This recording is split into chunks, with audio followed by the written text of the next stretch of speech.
Welcome, and thanks for dropping by on our YouTube channel. Go ahead and hit that subscribe button. That said, let's get to it.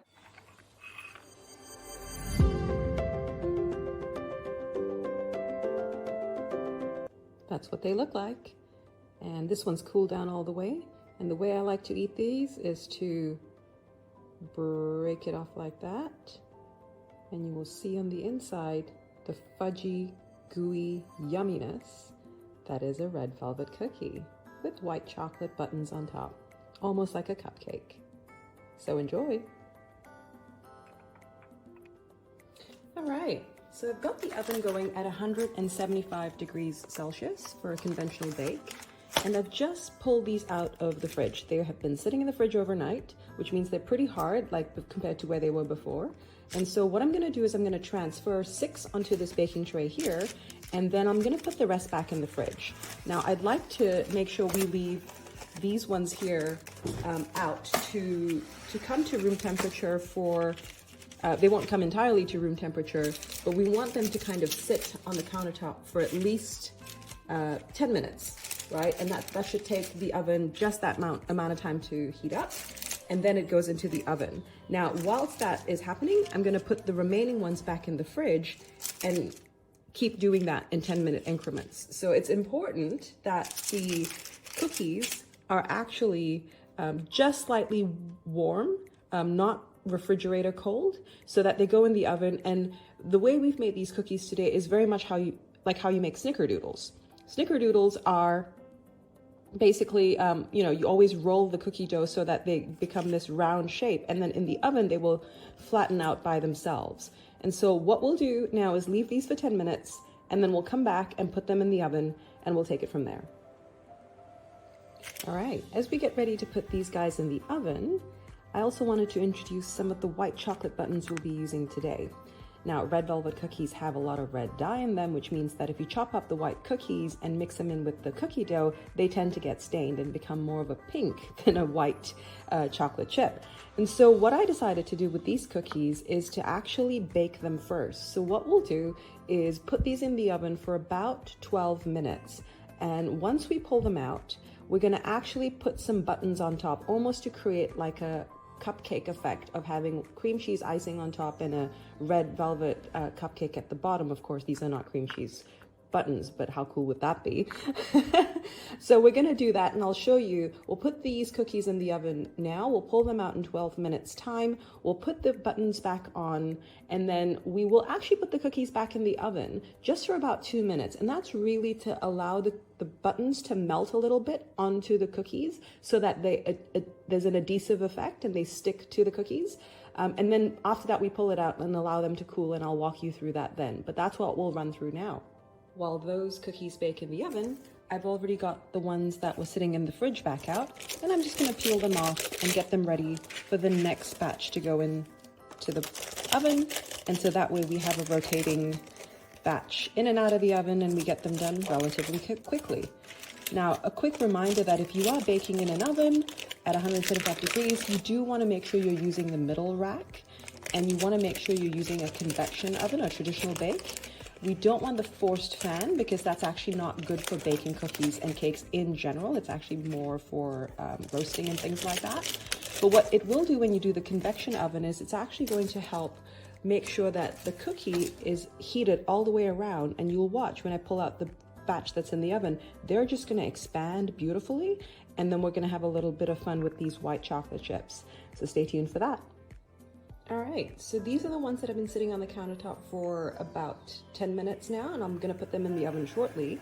But here are the ones that have been in the oven for about 12 minutes, roughly.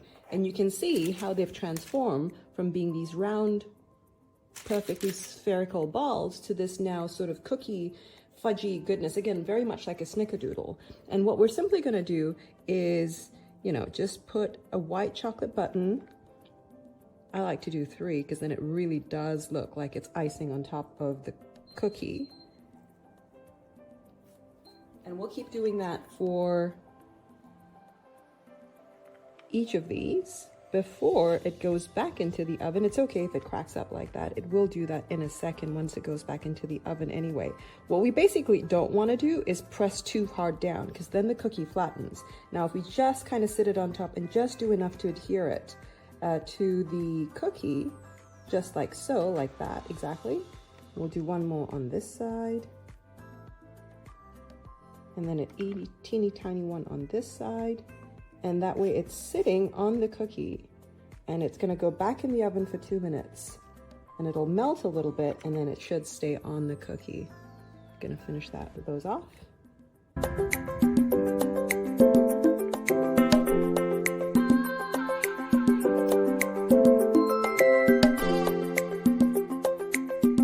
And back in the oven they go. 2 more minutes, and then we pull them out. I'm about to pull out the other cookies from the oven. They're almost done now, and I'm gonna put these in for 12 minutes. And here we go, straight out of the oven, freshly baked, red velvet cookies. Now, as you can see, the white chocolate's gone a bit shiny, and that's because I wanted it to melt, so we're gonna let that sit. Now we're gonna let it sit in this pan for at least 5 minutes, because it's really, really fudgy and really, really fragile. If you try and pick it up now, it'll probably fall apart. Here is a little tray to put the cookies on in 5 minutes time. I'll scoop them out and put them on this and let them come to a complete cool before I serve them or put them in the fridge. And that's how it's done. All right, these cookies have been sitting cool for a little while now, probably a little bit more than 5 minutes. And I've got the batch in the oven now ready to come out. But let's take these off first. To the side and pull out the ones in the oven. Once again, gorgeous snickerdoodly looking cookies that we're gonna put some white chocolate chips on and put back in the oven for a couple of more minutes, and so on and so forth it goes.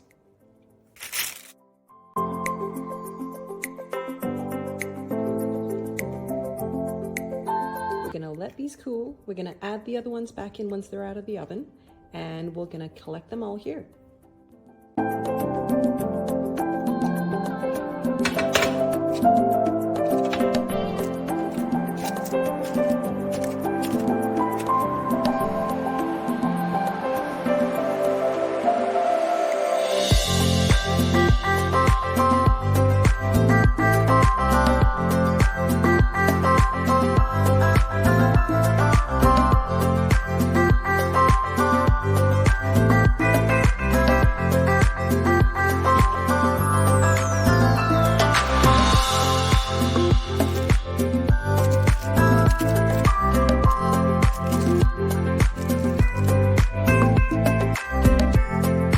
Thanks for watching, and stay tuned for more culinary content coming your way.